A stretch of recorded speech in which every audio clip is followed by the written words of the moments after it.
오늘 우리가 함께 볼 하나님의 말씀은 요한복음 9장 13절에서 23절 말씀입니다.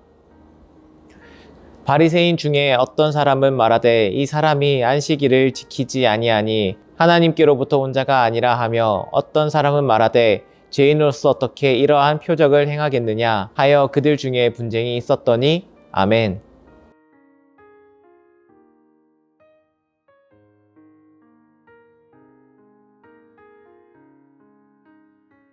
오늘 요한복음 9장 13절에서 23절 말씀을 통해 함께 살펴볼 주제는 시인하지 못하는 이들입니다. 9장 1절에서 12절의 이야기에서 예수님은 안식일에 눈먼 자를 고치시는 장면이 나옵니다. 맹인이 앞을 보기 시작한 모습을 본 유대인들은 의문을 가지기 시작했습니다. 예수님께서 행하신 일에 대하여 이 일을 행하신 이가 진정으로 하나님이신가 아닌가에 대한 의문을 가졌던 것입니다. 또한 안식일에 고치시는 행위가 율법적으로 옳은가에 대한 의문을 품게 되었습니다. 그래서 13절에 그들은 맹인이었던 자를 데리고 바리새인들에게로 갔습니다. 여기서 바리새인들의 입지를 살펴볼 수가 있습니다. 그들은 유대인들에게 회당 공동체에 있어서 율법을 해석해주는 역할을 감당하였으며, 또한 그들의 신앙을 올바른 길로 인도해 주기 위한 길잡이 역할이 되어 주었습니다. 유대인들이 바라보기에 바리새인들은 경건하고 도덕적인 인물들이었고 그들을 신뢰하였습니다. 그렇기에 그들은 사건을 해석하고 판단하기 위해서 바리새인들에게 갔던 것입니다. 그런 바리새인들 사이에서 이 사건을 두고 분쟁이 일어나는 모습을 보여줍니다. 그들 가운데에는 예수님께서 행하시는 일들을 하나님의 역사로 받아들이고자 하는 이들도 존재하였음을 우리는 볼 수가 있습니다.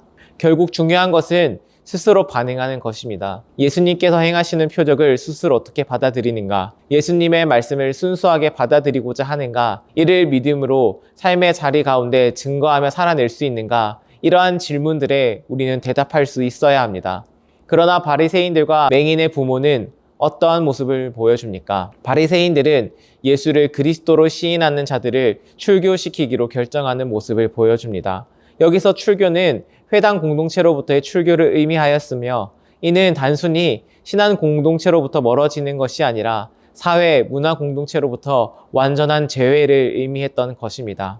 지금까지 살면서 일구었던 모든 것을 잃을 수도 있다는 말이었습니다. 바리새인들의 이러한 결정은 그들 사이에서도 분쟁이 있었음에도, 아직 신앙적으로 해결되지 않았음에도 불구하고 신앙의 순수한 본질을 잃고 자신들의 입지와 권위를 지키고자 했음을 볼 수가 있습니다. 맹인의 부모된 자들도 마찬가지입니다. 평생 눈이 보이지 않던 자녀가 눈을 뜨고 보게 되는 기쁜 일이 일어났음에도 불구하고 그들의 반응은 어떠합니까? 출교당할 것을 두려워함으로 예수님께서 행한 일임을 알고 있음에도 불구하고 시인하지 아니합니다. 우리는 바리새인과 부모된 자들의 모습을 보면서 결국 예수님의 표적에는 누구나 이를 수 있고, 순전한 마음으로 이를 받아들이고자 하는 자는 믿음에 이를 수 있음을 우리는 알 수가 있습니다. 일부 바리새인들이 그러했듯이 말입니다. 그러나 진정한 구원에 이르기 위해서는 주를 스스로 입으로 시인하고 온전한 마음으로 예수님만을 따르겠다는 결단이 따라야 합니다. 제자들이 모든 것을 버려두고 예수님을 따랐듯이 우리도 예수님을 우리 마음 가운데 최우선으로 두고 나아가기를 결단해야 합니다. 적당한 믿음으로 살아가고자 하는 것은 결국 어려움 앞에 믿음을 시인해야 할 때, 고백해야 할 때 돌아서 버리게 될 것입니다. 현실적인 문제들로 오는 두려움은 결코 약하지 않기 때문에 우리에게 굳은 결단이 필요한 것입니다. 사랑하는 불꽃교회 성도 여러분, 각자 살아가고 있는 자리의 상황은 어떠합니까? 분명 수많은 어려움과 고민들로 가득할 것입니다. 때로는 우리에게 맡겨진 자리가 버겁다고 느껴질 때가 있을지도 모릅니다. 악한 세력은 현실의 어려움으로 우리를 계속해서 압박해 올 것이며 이를 멈추지 않을 것입니다.